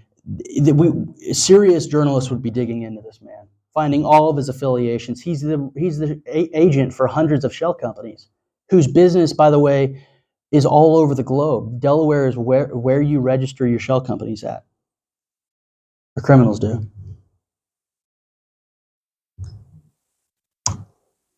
I feel like I'm operating a Russian roulette device because it works and then it doesn't. This is Hunter and Mel talking. Hey Mel, did Dad's wire go out today? Joey B is sent. It's just after he blew $3 million from the Chi-Coms on hookers and blow. He was asking Joe for a $75,000 wire. Hunter texts Mel like a 9-year-old boy. I used to text my mom about this, right? In college. Hey mom, did something go through to my account today? Hey Mel, did Dad's wire go through today? I got tuitions coming up. And then he texts Hunter from a new number, or calls him rather, and Hunter said, who? Like who is this? He said, Mel, thanks, love you. So they're like close, right? Mel's known Hunter since he was a baby boy. He's known Joey before Hunter was born. So this is the guy. All I'm saying is this, and because there's limited data out there about Mel. If you've ever been hunting with coon dogs before, you know that they go crazy if one is up in a tree. My thesis with Mel is very simple. Think about it. I'm just pointing up to the tree saying, I know there's something up in there, or pointing to the ground. I know there's a rat's nest down there. I don't know the extent of it. I don't know all the crevices, but I know that there's something going on there. That's essentially our thesis with Mel, is that he is a center node in this FARA-violating criminal enterprise. George Masiris, we've already talked about him. You're not working, Barbara. The president's son using the N-word. Again, people like me, I use this in public. They try to cancel me, take away my nonprofit, say I'm a bigot, a hater. President's son used it casually with his white attorney. No consequences whatsoever. There's not even a left-wing outfit so Hunter can use the N-word without any consequence. Hunter's main business partner in his Chinese ventures is Whitey Bulger's nephew. Can you believe it? In fact, this guy was named after his uncle. So that's Whitey Bulger. Right after he got caught in Santa Monica, everybody remembers that picture. The guy named after his uncle, Jimmy. They have literally the same name, James Joseph Bulger. This guy is, to this day, Hunter's business partner, Whitey Bulger's nephew. Can't make it up. I couldn't script this. This is better than a Tom Wolfe novel. So again, that's Hunter and Jimmy and Whitey Bulger's nephew. Hunter wrote a recommendation letter for Jimmy's daughter to get into Georgetown, Elena. And guess what Elena is doing? She is working at Christie's now, trying to sell art, modern art, to Chinese oligarchs. So the first Jin cuts off people's index fingers and throws their bodies in a river. Second Jin works with Joe Biden's son on Chinese business ventures. Third generation is working at Christie's, selling art to Chinese oligarchs. That's who the Bidens are close with, the Bulger family. 19 murders. Guess what? There was a documentary that came out in summer of 2021. I watched it immediately. The title is My Name is Bulger. Guess what Jimmy, Hunter's business partner, said about his murderous uncle? Incredibly, in spite of the serial killing, Jimmy declared that Whitey was, quote, not the monster they made him out to be. This guy killed at least 19, was convicted for killing 19 people. There's many, many people that he was involved in the murder of that they just don't know about, right? Probably fed him to hogs or something. No trace of him. So that's what his business partner thinks. Whitey was not the monster they made him out to be. One writer, here I'll just read from the report. One writer did not mince words about Jimmy's father, the longtime Democrat leader of the Massachusetts Senate. By the way, Whitey Bulger's brother was the Democrat leader of the Massachusetts Senate. Some of you knew that. The longtime Democrat leader of the Massachusetts Senate who refused to cooperate with federal authorities. The Kaczynski brother decided it was more important that his brother be captured and not kill anymore than to stay loyal to him. Bill Bulger, in the face of a god-awful amount of horror, has made a different choice. So again, these are terrible human beings working with Chi-Com business partners. It's all there.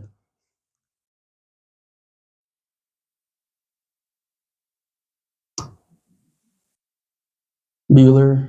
There. So again, I've already mentioned Paul Manafort got convicted and imprisoned for the exact crimes that the Bidens have done in spades. We lay it all out in emails. So if Paul Manafort set up Cypriot shell companies and laundered money, he should face the consequences of his actions. But the Bidens should too, and that's what we lay out.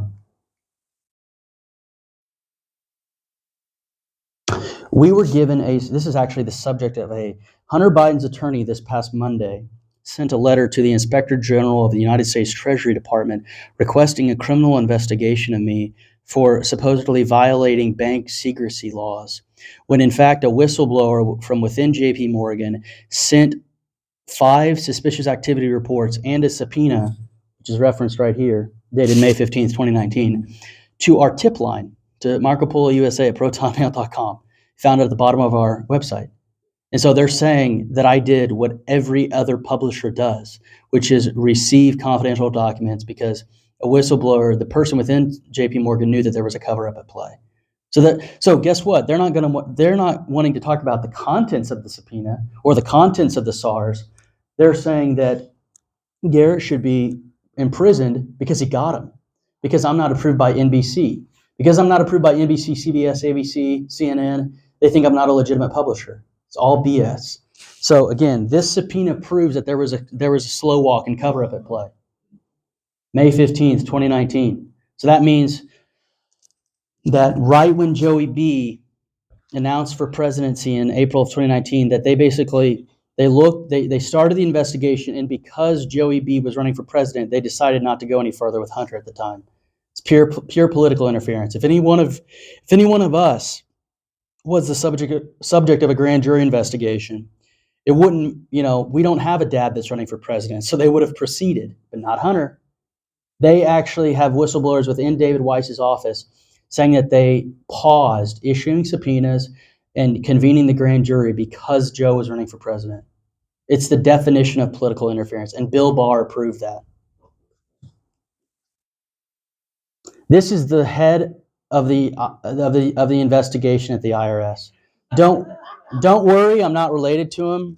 I told Doreen this at the time. When we got the subpoena, we looked at everything, right? So this is the subpoena. Look, it has JP Morgan Chase, Bank of China. It's asking for all the records between that account at JP Morgan and the account at Bank of China, because they knew payments were going there. It lists Hunter Biden, the president's brother, Jimmy, as Hunter says, my Uncle Jimmy, And then Devin Archer and Eric Schwerin on the subpoena. And at the bottom, all these shell companies, Owasco, Skinny Atlas, RSP Holdings, RSP Investments, RSTP Alpha, which is how he owns the portion of Metabiota, RSTP Bravo, Seneca Global Advisors. If you're wondering, by the way, if you've seen Hunter Biden's tattoo on his back, you've probably seen naked selfies of the guy. It's what every 51-year-old man does, right? No. That's the sign of a serious messed up individual, and the president raised him. The president of the U.S. raised this man, and this is how he turned out. That should tell you something. But anyways, if you've seen one of his naked selfies, you'll see that his back tattoo looks like a tiger claw, but it's actually the Finger Lakes, which is where his mother was from. So all of it, the reason why I'm bringing this up, is all of the shell companies that he has are named after Finger Lakes. Seneca, Owasco, Skinny Atlas, all that. I mispronounced Skinny Atlas for a year. People were embarrassed for me, but I got it down now. So again, this is on the subpoena. If you have any questions, contact IRS Special Agent Joseph Ziegler. Well, my heart dropped, thinking I'm like fourth cousins with this fruitcake. But no, it's a different part of the family. This guy, if you're wondering why there's been no accountability at the federal level, it's because a grown man, and again, I don't want gays to get killed. This isn't Saudi Arabia. However, this is a joke. I mean, you can be gay without wearing a tutu like that and laying on your back. We got these all off Instagram, by the way. This is what they publicly posted. I'm not out there being a creeping Tom, taking a picture. If I did that to Kevin Morris, he would have a grounds to sue me, right? You can't be a creepy peeping Tom. You can't take pictures through people's front windows. This is what he puts on his Instagram page. So again, if you're wondering why there's no accountability, it's because this guy, IRS Special Agent Joseph Ziegler, is in charge of the investigation. And he's wearing a tutu. And this is the guy investigating the Bidens. This is a joke. If my grandpa were to get out of the grave right now and see this, he'd probably go back in. So, I'm sorry, you're going to have to handle this one yourself. And these are the other people involved. A registered Democrat is involved. Stephanie Aroka. She's the one so what's the thesis here? What's the gist? It's that they started the investigation. It took way longer than any other investigation. They paused it because Joey B was running for president, and there's been no accountability because the characters involved are total fruitcakes. Oh, and his partner, the agent's partner, knows Joe's monkeypox spokesman. Remember this guy, the satanic Demetre? They're friends. They like each other's stuff on Instagram, and they met in Atlanta because Demetre was at the CDC. It's unreal. And they wear you see the leather stuff? This is messed up. Like, again, you can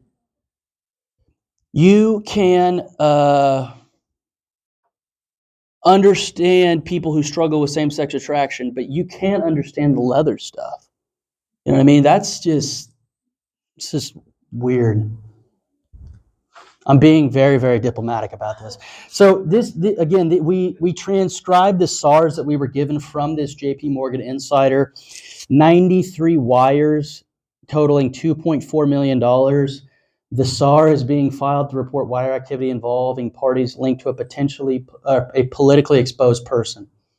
I was a PEP for a short time because of my proximity to President Trump. But when you're out of that position, you're no longer a PEP. What does this mean? This means that the banks under the Bank Secrecy Act and the Patriot Act and other federal laws have a duty to monitor your account more closely. If there's huge round dollar wire transfers, that is by definition suspicious, right? Which is why they're called suspicious activity reports. They're filed by the banks to the Department of Treasury. I'm going to wrap up here in a sec. Don't worry. Because I know I've been talking for a while, but again, we're only on page 76. So you can see why this took me a year and some change. And by the way, I was on the Hill yesterday, and it warmed my heart. The oversight guys said they printed out 40 copies. So everybody in Congress, this is what essentially a subcommittee would produce from the U.S. Congress. That's what we did. We produced a report that a legitimate subcommittee, not one of these corrupt ones like they did after the JFK assassination, right? The Warren Commission stuff's probably not even worth the paper it's written on. This is a real subcommittee. And imagine if we had subpoenas. If we had subpoenas, I could get 1,000 crimes. Because first of all, Hunter's firm paid for a private phone line for Joe Biden for the entirety of his vice presidency. Rosemont Seneca Partners paid for Joe's second iPhone, which was a way for Joey B to talk to Hunter whenever he wanted. And again, that phone wasn't hardened. It was opened, it was available for foreign hackers. The other phone he got from the Secret Service was hardened. The one Hunter paid for wasn't. So again, those are huge security issues. And they don't care.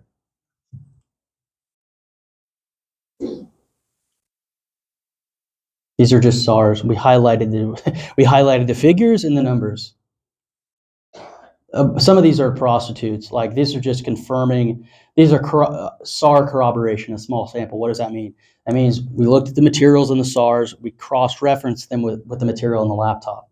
Meaning some of these payments referenced in the SARs were in the laptop. This is just one of, Hunter's hero is Genghis Khan. His pornography usernames and their passwords have to do with Genghis Khan's birth name, Temujin. So Hunter is not at Genghis Khan level.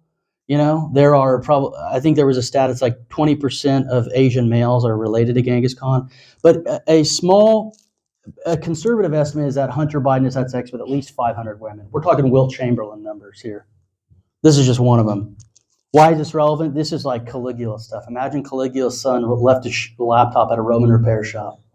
That's essentially what we have here.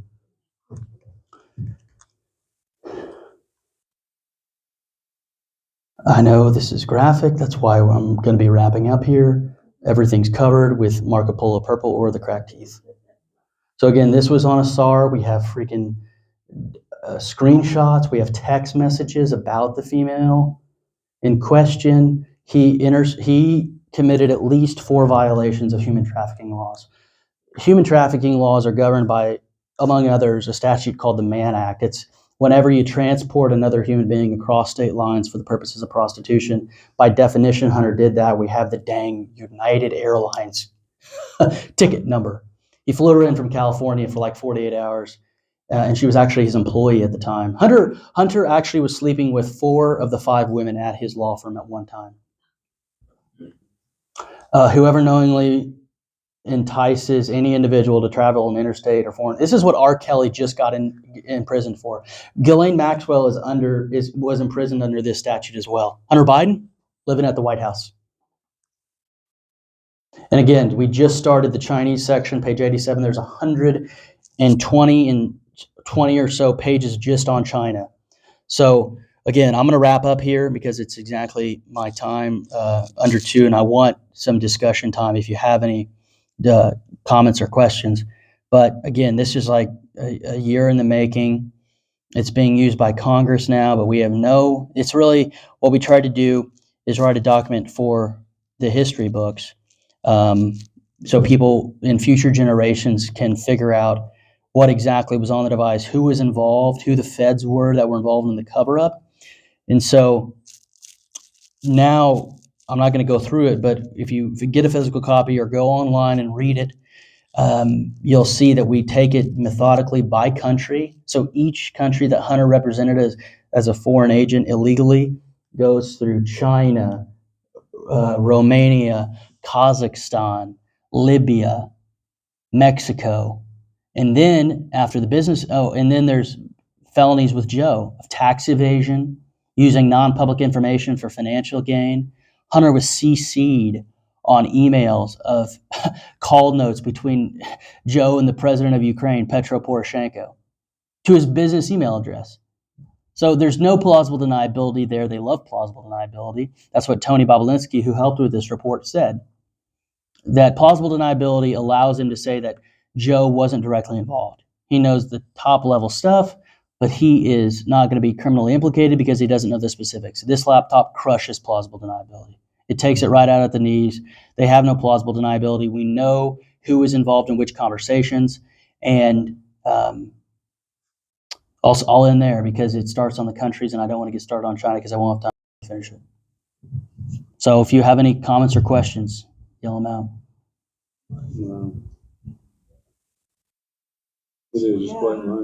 How do we fix this? I think that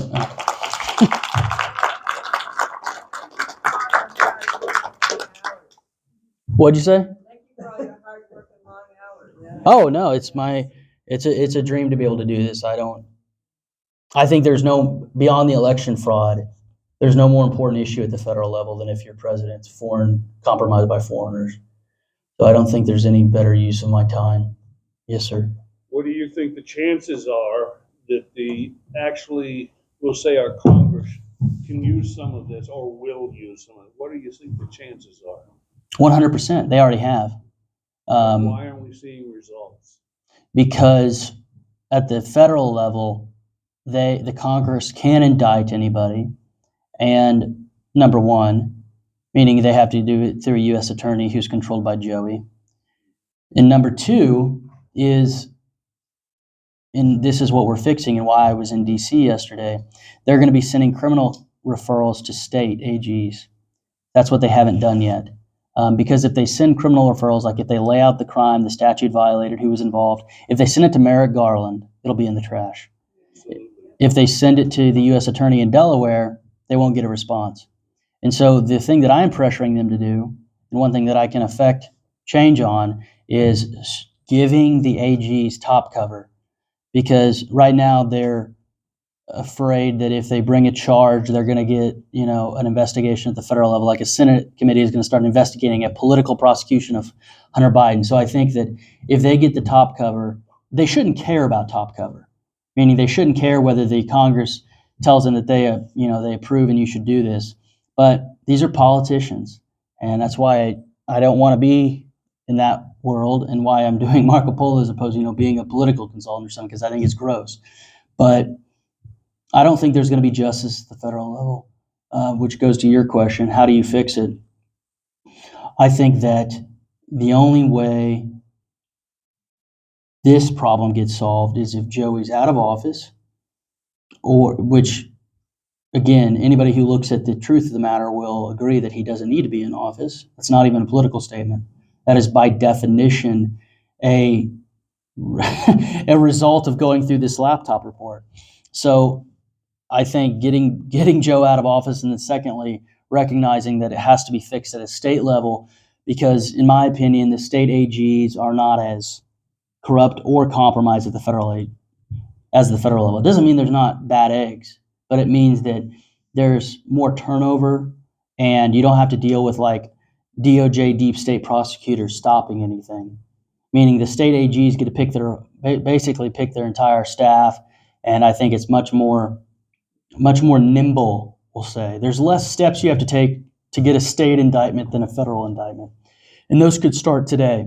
The easiest one, the low-hanging fruit, is Arkansas. Multiple money laundering violations. Those carry multiple years in state jail, and just as importantly, huge forfeiture orders. We could get a lot of money that the Bidens laundered via the FARA through state level agencies. Don't they get threatened? They will, absolutely. The only way this gets solved is if men don't care about being slandered in the press. The press is a mess. Lawfare. Yeah, lawfare. And you just go forward. Ready? If someone has a question, I'm going to give them another mic, because David is taping this just so they can all be heard the question. So.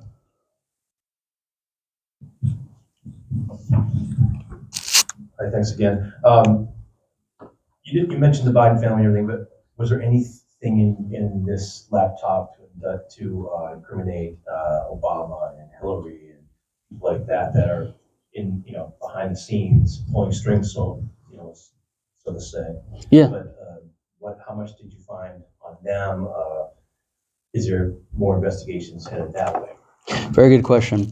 Nothing between Obama and Hunter directly in terms of correspondence, but there is a photo on April 4th, 2016 of Hunter and Hussein in the Oval Office having a private meeting. And why this is relevant is because at that very time, Hunter had just received a subpoena from the SEC and the SDNY about that Indian bond fraud case that I alluded to, where all of his other business partners got indicted. Devin Archer, Jason Galanis, Bevan Cooney, John Galanis, there's Gary Hurst.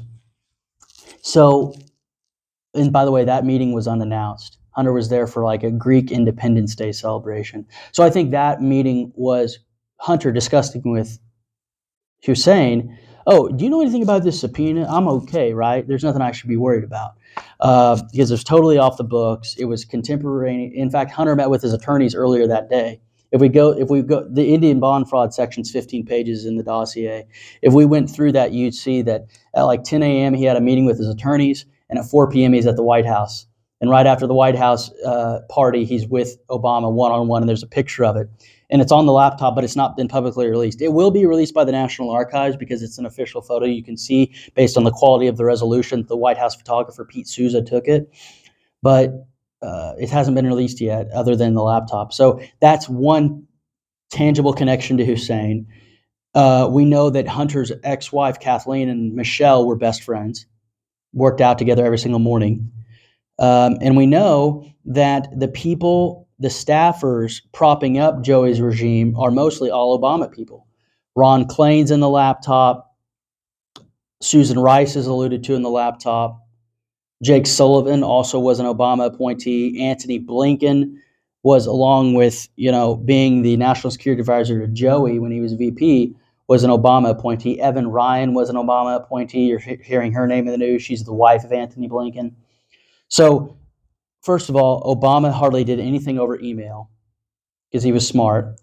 And there is no audio of like a call between Obama and Joe.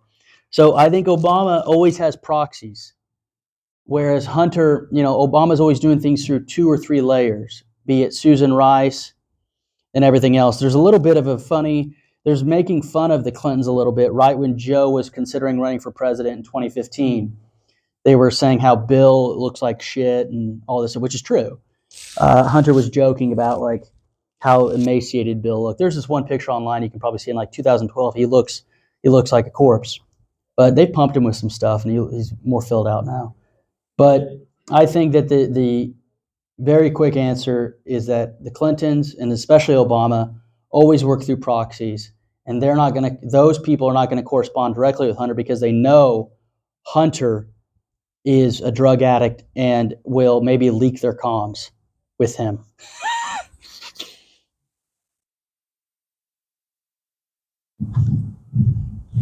Oh, what about the so-called mainstream press being controlled by George Soros? You have any ties there, any connections? Yeah, George Soros' main money manager for nearly a decade was Hunter's business partner, Paul Sohn. Paul Sohn actually is probably somewhat connected to Maine because his father owns probably the largest timber. His family, the Sohn family, owns the largest timber company on the West Coast. So they probably compete with a lot of companies in Maine. But Paul Sohn was the head portfolio manager at Soros Fund Management. And I mean, there's so many. Remember, I showed you the nonprofit matrix that Hunter was in. It's like a dozen nonprofits. He didn't do anything other than be on their website. A lot of those are funded by Soros. So the question is finding which organization that Hunter's involved with that doesn't have a link to Soros. Like I would presume that George's money is behind most of them, and it's like a presumption of denial. Like you have to prove that there's no Soros connection. Because again, if this were Don Jr.'s laptop or the laptop belonging to, Paul Gosar's son, it would not be, there would be 5 nonprofits with millions of dollars of budget. Like, I don't know how to describe this. They would set up everybody with a free MacBook. Like if this were Don Jr., the Washington Post would sink $5 million into this investigation. There'd be articles every Monday, Wednesday, Friday about the contents. But because the nonprofit, what I call Conservatism Incorporated in DC, is so stupid and so blood-sucking, meaning they just take donations from foundations and don't really do anything. It takes activist groups, volunteers like Marco Polo to put this thing together. What I'm trying to say is, if I had my druthers and I were on the left, I could have probably done this thing in 6 months because I'd have 15 staff with me. We'd all have the best equipment, everything. They'd put us, George Soros and his henchmen would put us up in the nicest office space. I'm not complaining. I'm saying, and I'm not, because I'm grateful for all the support we've received, but I'm saying it's all grassroots. What they do, they recognize how to do research, and they know that you have to have real ball busters in this space. The left does that better than the right with Media Matters and these other organizations. So I would, I urge my grandmother and everybody I know and I have influence over, like Heritage, they're doing nothing with this laptop. I sent it to the oversight people at Heritage who literally work with the oversight committee every day. They don't write about the contents or anything. Yeah, Dave. Based on your research for this project, who would you say is more corrupt? The Clinton family, the Hussein family, or the Biden family? Very good question. I would say at the top it's always Hussein, because he told Stephen Colbert that his dream is to sit in his pajamas and have his coffee in his basement, and she was making the puppet motion. Joey is the perfect front man, the guy with Lewy bodies who doesn't know what he's doing. He'll sign anything that's put in front of him. So the top of the list is always, for me, Obama, and then it's a thoroughbred race between Clintons and Biden. If Joey never became the president, I would easily say the Clintons. But because Joey's now the president, and you have the Afghanistan withdrawal, which the only reason all the military equipment, the Chinese are feasting on lithium over there because of our disastrous withdrawal. I believe in I agree with the American founders on almost every single issue, literally almost every single issue. And so what I would have done, and nobody asked me, but this is what I would have done, is just take all the lithium. If we're going to get out, we have to get all the natural resources we can. Because if we spend all that bloodshed and all the money over there, we're going to get some lithium out of it. But Joey didn't do anything. Joey did the worst possible case scenario. We left all of our stuff over there. We got none of the natural resources, and a lot of people of ours died. So it's the worst possible case scenario for everybody. And so why am I bringing this up? Well, because before the Afghanistan withdrawal and the inflation and everything else, I would have said the Clintons. But things are getting so poor now that Joey is actually challenging the Clintons. And remember, I'm saying this without even access to Hillary's laptop. So if I had access to Hillary's laptop and all of her emails, I'd probably say the Clintons, because Lord knows how many mysterious deaths have. And there's no way you have 50 friends that committed suicide, right? Yeah, the newest one down in Arkansas, the attorney for the mother of Hunter's child, actually knew that guy. He wasn't friends with him, but he knew him. And he was hung, but there was a shotgun wound to his chest, but he was also hung. What I'm trying to say is I can't prove that Bill and Hillary were directly involved. But what I know to be the case is they do things for other people. So there might be four layers between the killed person and them. And they might not even know the specifics. Bill may want to say, I don't want to know. Just tell me that something's taken care of. And they'll use very guarded. What I'm trying to say is even if we had a FISA on their phone, I'm not sure if we could figure out the specifics because they'd be very, very intelligent on when they talk about it. But I would say Obama, and then depending on how Joey's first term ends, will determine who I would put in second place and third place. But I think right now, all of Obama's people are embedded in the White House, National Security Council, and Obama's still running the country. Right. Do you think Susan Rice is positioning herself to run for president? Since she just left. Yeah, no, I'm thinking about it. No, just because I know Susan Rice, I think is much more comfortable being the puppeteer and being behind the scenes. Now, whether or not I know that Obama's involved with her departure from the White House, but I just, I'm very cautious about if I haven't studied something to the degree that I studied this, I usually don't speculate. But I know that Obama's involved with Susan Rice leaving. I don't know what she's doing now, though. Maybe her job is to take RFK Jr. out at the knees. Because they don't want him to siphon off any third party vote. If he gets on the ballot and takes 5-10% from Joey, that may be enough, even with the fraud, to take him out. So maybe Susan Rice she's a bulldog. She's evil personified. Probably smells like sulfur. I'm joking. But Susan Rice, I guarantee you, she's being tasked to do something right now, the specifics of which I do not know, but I would guess that she's involved with tamping out any third-party challenger to Joey at Obama's direction, because Obama's in his basement, has his frontman there. He doesn't want anything to threaten that. Yeah. What can we do as the average citizen, and where we've been made aware of this now? What can we do to facilitate this information? Number one, I would say be very specific on your messages and what I call digital carpet bombing.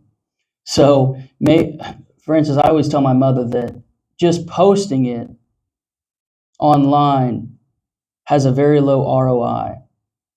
But be very specific on who you send it to and have a thoughtful. One thing I love about Doreen is her messages and correspondence are always very thoughtful. You can tell that she has thought for minutes, if not hours, about each message she sends. And that is rare, as you all know. And so, instead of just maybe posting it on your Facebook page, you can post it on your Facebook page all you want, but maybe have something very specific, have a very specific thought or ask along with posting it. I'll give you an example. Now, after 2 years, we finally know everybody that's involved in the Biden laptop saga. I would urge you all to peacefully and patriotically call the family members of everybody involved.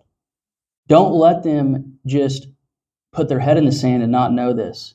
They have to be contacted, and they have to be urged to come forward with whatever they know about this.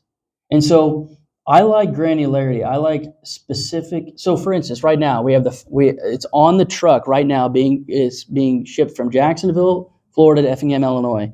We have a list of like 200 people that we're going to send this dossier to that didn't make the original cut or distribution. Every one of them, like state legislatures in Arkansas and Louisiana, those are addressed to their wives with a note. Because when I get something from my wife, I pay attention, right? The best way to get a hold of me is to go through my wife and say this is very important for Garrett to see, right? Or my mother. But if they get the report sent to their house with their name on it, it might go in the trash or might think it's hate mail.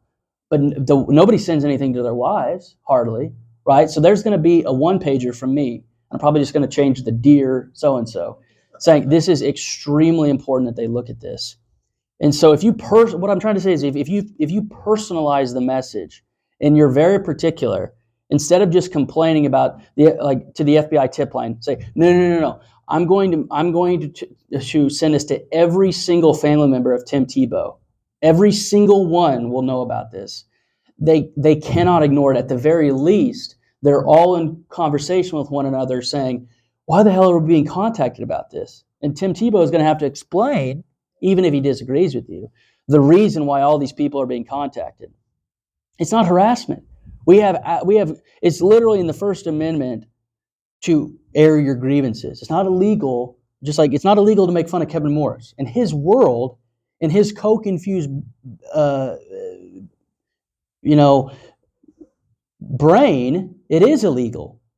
I was going to say caveman brain. In his coke-infused caveman brain, it's illegal to make fun of him. But back here with the rest of us in the United States, it's not. And I know I'm being a little bit tongue-in-cheek there, but that's how these people think, because their entire education system is totally Marxist. It's Marxism. And, in Marxism, they get fat and happy and everybody else is skinny. Yes, madam. I just wanted to suggest that if there's something that you saw or that you read about in the report that speaks to your heart, that might be something that you focus on for your message or to who you want to send it to, because it's just going to carry that much more passion. I guess it's going to come across in the communication. Yes, and make local officials talk about it. Even if, for instance, there's very few connections between Hunter and Maine. There's very few. A few of his partners, I can't think of any partners, and I've looked through everything of his. Very few partners are from here. Is Narragansett here? The beer? Where's that at? Darn. Massachusetts. Darn it. I don't drink, so I didn't know. But anyways, he's friends with the Narragansett guy, so I thought maybe there'd be a connection there. But what I'm trying to say is there's no reason that every state legislator shouldn't be talking about this. So if you have their cell or their email, and I'm very, I would say I'm very pointed in my communications with politicians. I always say, you are letting me down if you do not talk about this. You are ignoring your constituents if you are not talking about this, because that strikes them, right? That's in the gut. Yeah. Well, to me, I take it as a challenge to where, like, if Kevin Moore or if these jokers ignore me, they're just going to keep hearing it. Like, we will get their attention eventually, even if it does take sending a postcard. Like, for instance, we just ordered. Somebody donated 250 postcards of our logo, and at the other end of the postcard is a picture. We had a story break at 9 p.m. last night in Breitbart. Hunter Biden's lawyer, Kevin Morris, who I've talked about a lot, the caveman, he now has 10% of BHR, the Chinese fund. So what did we do? 250 postcards with our logo, and on the back is Kevin Morris's name next to a bunch of Mandarin characters in the joint venture. And we're just going to be carpet bombing everybody involved. And the point is to strike a chord. I think that's the why is that, well, remember that song, We're Not Going to Take It? Like, even if you're not a U.S. attorney yourself, you at least want posterity to know that you did not go gently into the good night. Like, this is a joke. This family is an absolute joke. So I don't want anybody to think that I was sitting on my hands at this time. Yeah. Maybe this is stupid, I don't know, but I got the impression that your report is online. Yep, free. And I will be able to find a link for that. Yeah, we've actually bought numerous easy to remember domains that link to this. For example, here's hunter.com, bidensexposed.com, marcopolusa.org is the main one. But what I'm trying to say is here's hunter.com, bidensexposed.com, bidencrimes.info, bidencrimes.com. All of those will lead to the report, the online version. And the good thing about the online version is that you can keyword search. So if you find a name in the news, you can go to the top right and do a keyword search. And one of my projects, along with going across the country in 2023, is getting a copy to each state legislature and send it to their wives and make their wives hand deliver it to them. So we're doing that first, obviously, and naturally to Louisiana and Arkansas. So we're going to try to find supporters in those two states to maybe sponsor. You sponsor 10 reports, you sponsor 10 reports. I think there's only like 60 people in Arkansas at the state level. Yeah. Well, thank you for coming out. This has been a labor of love for us. So again, everything you put in, we're giving back to support the functions of the hall. I love this. My dad, who's a high school baseball coach, would be like watching game film in this, just alone in this theater.